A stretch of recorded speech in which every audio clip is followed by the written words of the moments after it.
नमस्कार, आप देख रहे हैं भारत को न्यूज और मैं हूं आपके साथ ज्योति कनौजिया। ये नजर डालते हैं खबर की ओर। दामाद ने ही पैसों के लालच में की थी अपनी साली व सास की हत्या। दामाद ने ही पैसों के लालच में की थी अपनी साली व सास की हत्या।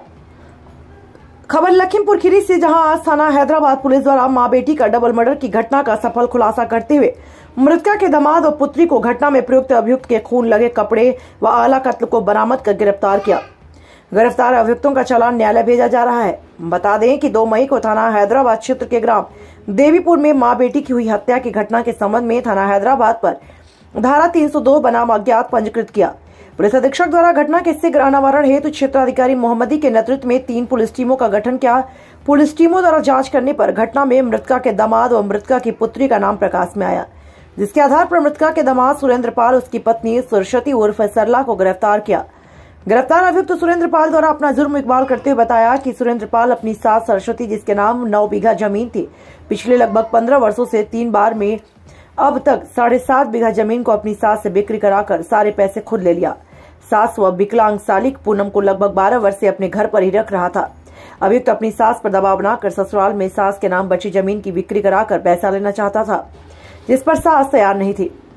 जब इसकी पत्नी सास घर से बाहर गई थी, उसी समय अपनी साली पूनम की कुल्हाड़ी से सिर पर वार करके कमरे के अंदर हत्या कर दी, जिसके बाद उसकी पत्नी व सास बाहर से अंदर आया और जब इसने सास को कमरे में अंदर ले जाकर गड़ासे से वार कर हत्या कर दी। देखिए, 2 तारीख को थाना हैदराबाद में माँ और बेटी की हत्या की सूचना मिली थी। करीब शाम को ये सूचना आई थी कि माँ और बेटी को घर पे मार दिया गया था। उसके बाद हम लोगों ने सीओ के नेतृत्व में टीम बनाई थी। लगातार हमें जो साक्ष्य मिल रहे थे वो इशारा कर रहे थे कि ये घटना बाहर के लोगों के द्वारा नहीं बल्कि घर के लोगों द्वारा किया होगा। घर में कुल 4 सदस्य थे, जिसमें सुरेंद्र पाल, उसकी पत्नी और सुरेंद्र पाल की सास और उसकी साली, जिसकी उम्र 22 साल थी। वो करीब इनके साथ 12 साल से रह रहे थे।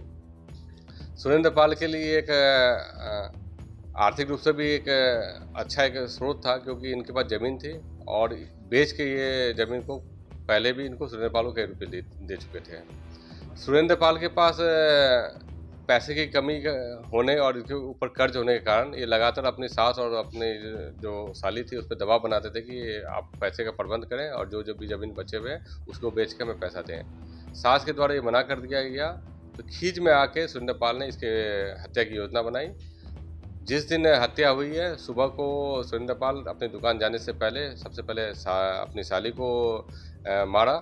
उसके बाद जब उसकी पत्नी और सास जब घर पे आई तो फिर सास को भी हत्या कर दी। पत्नी के द्वारा भी साक्ष्य को छुपाया गया है, इसकी जानकारी नहीं दी गई। उनके विरुद्ध भी कार्रवाई की जा रही है। और मैं बताना चाहूँगा कि इस पूरे घटना के खुलासे में हमारे एक हेड कांस्टेबल की बहुत अच्छी भूमिका रही, जिसको हम अलग से इनाम भी दे रहे हैं। पूरे घटना का जो मोटिव था, कहीं ना कहीं जो सास और उसकी साली है वो आर्थिक रूप से निष्प्रयोज इनके लिए साबित हो रही थी, क्योंकि इनको ये बोझ लग रहा था। दूसरा है कि जो इनके पैसे की मांग थी उसकी पूर्ति नहीं कर पा रहे थे। तीसरा एक कारण और भी संज्ञान में आ रहा है कि कहीं ना कहीं इसकी ये मंशा भी थी कि ये हत्या करके जो इनके विपक्षी हैं, जो कभी इनके विरुद्ध मुकदमा किए थे, उनके भी विरुद्ध कार्रवाई हो जाए। तो ये तीनों ही उद्देश्य इनके एक साथ पूरे हो सकते थे। कितने अलग देखिए, इसमें दोनों हत्या के लिए अलग अलग आला कत्ल यूज़ किया गया था, जो मौके पे ही बरामद हो गए थे। और फॉरेंसिक टीम के द्वारा भी जो एविडेंस कलेक्ट करना